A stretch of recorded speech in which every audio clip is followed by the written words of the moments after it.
मौसम में बदलाव के चलते किसानों की परेशानी बढ़ती नज़र आ रही है।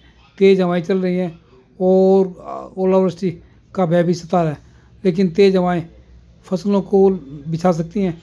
इसी को लेकर मौसम वैज्ञानिकों का कहना है कि पहले ही भविष्यवाणी की थी कि 26, 27, 28 तारीख को मौसम खराब रहेगा।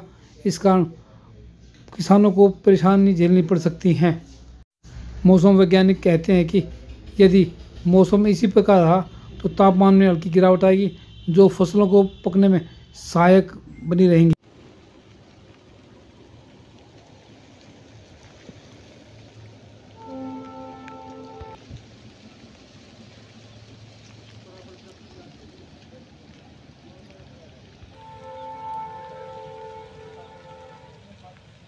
मैं डॉक्टर देवीलाल, कृषि मौसम विशेषज्ञ, कृषि विज्ञान केंद्र भिवानी। अभी जो मौसम में बदलाव हुआ है, ये पिछली एडवाइजरी में हमने पूर्वानुमान में बताया था कि 27, 28, 29 में मौसम के बदलाव की संभावना है। इस दौरान हल्की बूंदाबांदी की भी संभावना थी, बताई थी हमने। उसी के अनुरूप कल से हल्की बूंदाबांदी हो रही है और हवाएं भी चल रही है। तो किसान भाइयों से ये हमने आग्रह भी किया था और अभी भी हम कह रहे हैं कि कल तक यानी एक दिन अवश्य इंतज़ार करें। जिन फसलों में सिंचाई की आवश्यकता है, ख़ास तौर से गेहूं की फसल में, जिसमें इस तरह के मौसम में अगर सिंचाई के बाद हवा चलती है तो उस कंडीशन में फसल के गिरने का डर रहता है। और फसल से गिरने के नुकसान से बचने के लिए किसान भाई 1-2 दिन का इंतज़ार अवश्य करें। अभी 2-3 दिन और क्लाउडी कंडीशन बने रहने की संभावना है। और जो अधिकतम और न्यूनतम तापमान की बात करें तो उसमें भी गिरावट आई है। 3 से 4 डिग्री सेल्सियस जो कम हुआ है, उससे दानों के पकाव में भी ये लाभदायक है, क्योंकि जब तापमान 30 डिग्री सेल्सियस को क्रॉस कर जाता है तो उस कंडीशन के अंदर गेहूं के पकाव पे असर पड़ता है, प्रतिकूल प्रभाव पड़ता है। अभी टेम्परेचर 30 से नीचे आ गया है, तो ये फसल के पकाव के लिए भी फ़ायदेमंद है।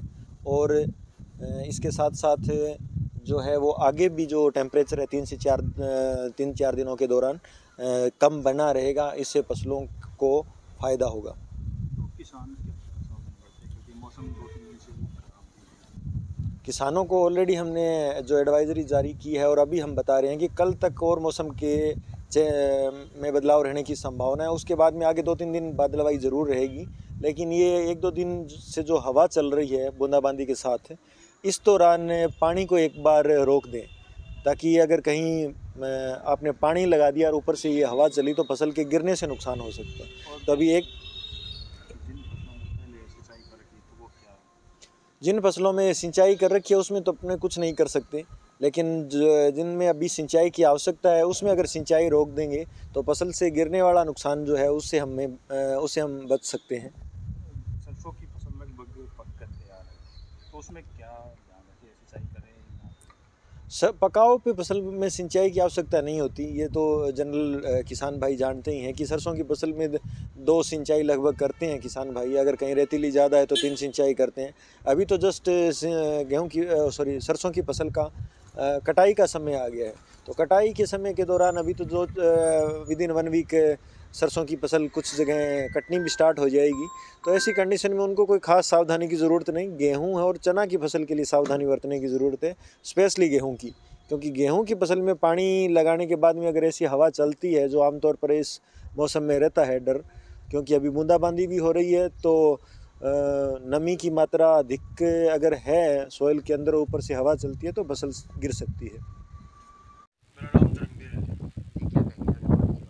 ये जो तेज़ हवा चल रही है और ये तेज़ हवा से बारिश आ गई तो गेहूँ फट जाएंगे, सरसों में नुकसान हो जाएगा। सरसों में नुकसान होने के बाद में जो है जमींदारों का जो सारा सिस्टम खत्म हो जाएगा। वो तो बेचारे बिल्कुल बर्बाद हो जाएंगे, क्योंकि वो 60-60 हज़ार रुपये ठेके के पीछे दे हैं और वो आड़ा हो जाएगा और ये नुकसान हो जाएगा ना तेज़ बारिश से और पड़ने से, हवा तेज़ से, तो वो क्या है भी को बड़ी परेशानी आ जाएगी उनको। रतीपाल नाम भाई। ये मौसम है तो भाई देखिए नुकसान वाला है। इसमें हवा चाल के गेहूँ पड़ जाएंगे। खाली बारिश तो हो जाए तो फिर तो इतनी बात कौन है, हवा चाल गई तो सारे गेहूँ हैं, फिर इसमें नेपा नहीं लिखड़ेगा। नेपा सारे गेहूँ है जो पैदावार कम हो जाएगी। हाँ, सिरसम से वो भी भाई ओले आड़े आ गए तो सारी खत्म हो जाएगी, मर जाएंगे जमींदार। आजकल ज़मीन की जब इतनी है नहीं, सब ठेका न लेके पाँव है। ठेका भी दुनिया को कर्जा लेके नहीं ठेका लिया जा, घर से नहीं लिया जाता। तो घर से ठेका लें तो फिर ठेका लेने की ज़रूरत तो क्या पड़ी, तो आदमी ज़मींदार मर जाएंगे।